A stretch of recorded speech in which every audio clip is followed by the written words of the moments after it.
for why habits matter, but more specifically, how to think about building habits in ourselves and in our clients. And that is as a skill set, not anything other than this thing I can learn, this set of skills that, a little bit like playing the piano. I can get better at this with practice, and it's really up to me for how much I practice. I mean, I don't know how many times I've worked with clients who feel bad when they don't stick to their habits. And I'm like, would my 4-year-old feel bad if I put Mozart's Magic Flute in front of him and said, "Hey, buddy, could you just tickle the ivories for daddy?" No, because he doesn't have the skill set to play complex music. Obviously, we just don't think of habits as a skill set. We think of them as a willpower thing. If I have enough willpower, I should be able to stick to my habits. Let's just like drop the BS on that. That's just crap. It's just not true. It's a skill set, and that skill set requires practice. It requires that like effortful playing around, sandboxing, figuring stuff out. The other biggest mistake I see, I used to do this actually in my early coaching days, is making a gorgeous habit plan with a client. And man, they were gorgeous. I was so convinced that they were going to work. And then like every time they didn't, and I'm like, what's going on? And I just came to realize like it's about the fragility of the way I was facilitating habit building. Habits they require, because life is unpredictable. Kids get sick, people get discouraged, deadlines rear their ugly heads, chaos ensues. Like life is just bananas sometimes. And so you have to build habits with that in mind, or they're gonna crack. Habits as a skill set is the only frame I've found that actually accurately gives the client a sense that not only is I can do this, because if it's a skill set, okay, well, like skill sets are learnable, right? I can practice that. Like, yeah, I'm not good at the guitar, but it's because I've never practiced. I'm not good at habits because I've never practiced. And all of a sudden it's like, oh yeah, okay, all right, okay, so I need to practice. Well, what does practice look like? Well, we can get into that. Right. But I think we're just relaying the framework for what we're doing and why we're doing it and how it works, because then it's also like when they do fail, which is not an if,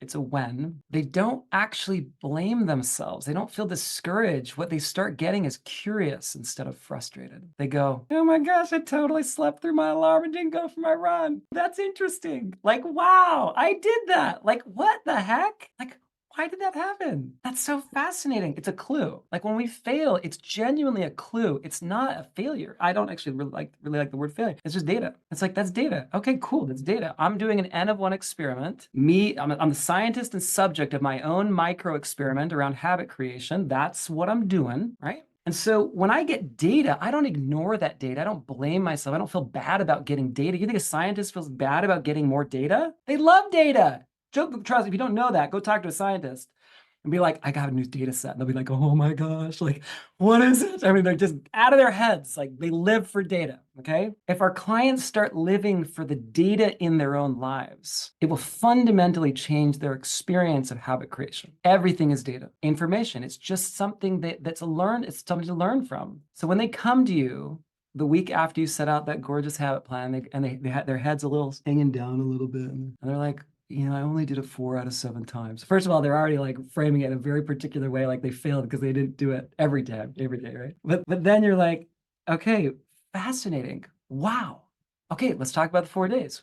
What happened? Like, how did you get it done? Like, what were the bright spots? Let's actually look at the bright spots, because bright spots have something to teach us as well. What worked, and why do you think that? If start with Monday, why did it work? Well, I was just so excited, just natural energy. Great. Fresh starts always give us free motivation. Monday's a fresh day. It's a new day of the week. We also just start met on Friday. So of course you're excited about the plan. Totally get it. Never forget the lesson of fresh starts, because it's free motivation. But you have to train them to see each win and each failure as data. Both are informative. And then we'll get into the days that didn't go well. And it's like, all right, cool. Let's talk about the clues. What happened? Let's talk about what time you went to bed. I mean, all of a sudden they become investigators. Well, I'm a flossing, brushing kind of person. I always have to floss every night. I hate flossing, but I just do it every night because it's a habit. But if I do, because it's annoying, and I actually don't like it that much, if I don't floss and brush before I go and put my kids up in bed, and sometimes, the whole nighttime routine and whatever, it gets complicated. And sometimes you fall asleep in their bed and blah, blah, blah. But if I don't do it first and I'm not already in my pajamas, a real danger that I might get sucked into my phone because I'm avoiding the kind of annoying part of the bedtime routine.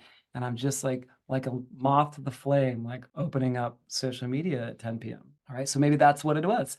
Okay, great. So maybe the vital behavior is brushing and flossing immediately after dinner. So all of a sudden, the habit in that morning becomes linked to the brushing, flossing, putting your pajamas on at 8 p.m. as soon as you close the dishwasher.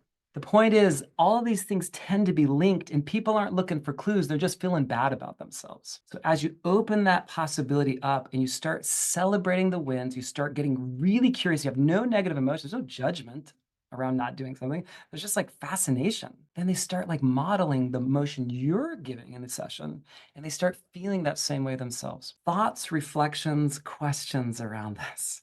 And we'll get into mini habits in a sec, because that's where we're going in the session. Thoughts, reflections, questions about being the scientist and the subject or participant in your own little micro experiment of your behavior change or habit creation process. Thanks so much for checking us out. Be sure to like, subscribe, and leave a comment down below for more free brain hacks. And don't forget to check out our course, The Brain Science Advantage, in the link below. Until next time.